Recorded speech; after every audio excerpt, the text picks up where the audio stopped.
Hey everybody, before I start this episode, I wanted to tell you about a project I was a part of. I got the honor of being a part of a massive Final Fantasy VII remix album called Materia, and it just came out yesterday, and I'm really excited about it. There's so much great music on there. I arranged Crazy Motorcycle Chase, which is on disc 5 somewhere. And I'd really appreciate it if you checked it out. There'll be a link in the description. And on to the episode.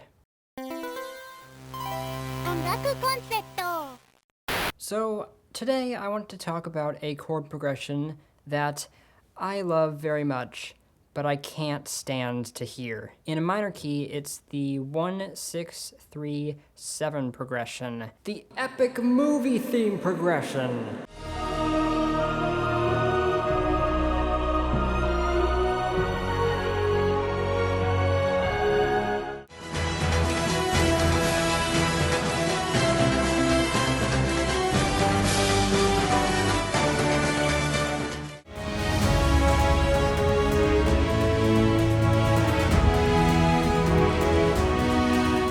And I think we need to talk about it. So, as a disclaimer, I really like this chord progression. I don't think there's anything wrong with it fundamentally. I have nothing against it personally. I just have something against the way people use it, which is all the time in obnoxious ways. Even non-musicians recognize this chord progression. It's common because it's very strong. It starts out strong on the 1 chord, goes to the 6 chord to get some movement in there. It resolves hopefully up to the 3 chord, and then goes to the 7 to pull back to the 1 chord. It's a very dramatic chord progression that's very good for looping, but that effectiveness has caused it to be very, very overused. So even though it's a really great sounding sequence of chords, I kind of cringe whenever I hear it. Because it's so dramatic, people tend to present it that way, and I just can't take it seriously. However, I want to point out a few good examples of this chord progression used well,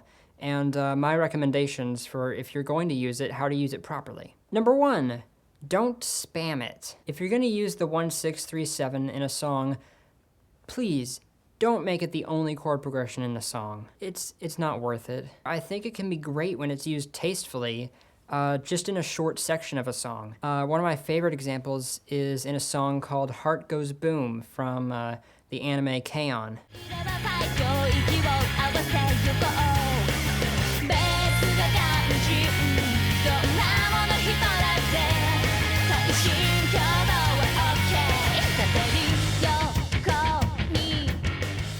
It uses the 1-6-3-7 really quickly in the pre-chorus and then goes back out of it, and it doesn't overstay its welcome, and so I think it does a very good job there. Number 2, be creative in your arrangement. One of the big problems that I find with this chord progression is that it's normally presented with the chords just thrown at you, big, long harmonies, and it just feels really cheesy to me. So backing off of that and using it more subtly is a better option, in my opinion. One song that I think uses this very well is Seashore War from Donkey Kong Country Tropical Freeze.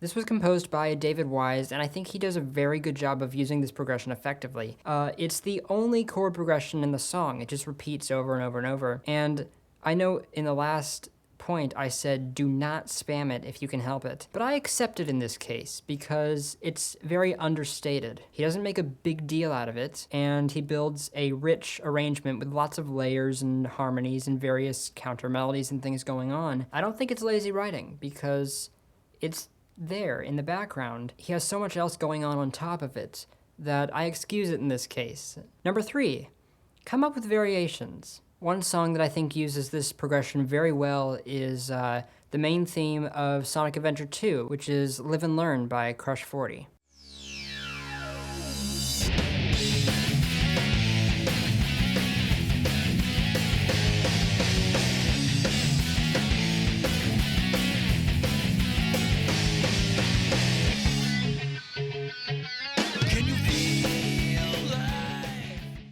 This is one of my favorite songs in general, so I'm biased, but the riff starts out with an embellished, broken arrangement of the chords. And so again, he's not just throwing the chords out in the open, he's breaking them up and adding little embellishments to them and fleshing it out more and making it more interesting. But the main thing I want to point out is the fact that it's not a straight 1, 6, 3, 7. It's in C sharp minor, so it starts out on the 1 chord, which is C sharp minor 7. Then it goes to A and then E. And instead of using B like you would expect here, instead he opts for the 5 chord, which is a G sharp major chord. It comes from the harmonic minor and it substitutes very well for the 7 chord. It's much stronger than the 7 chord and it adds a lot of tension, which fits the tone of the song very well. So I think that wraps it up. This is not a bad chord progression. It's just so overused. I think you gotta be careful when you're using it. You gotta be tasteful about it.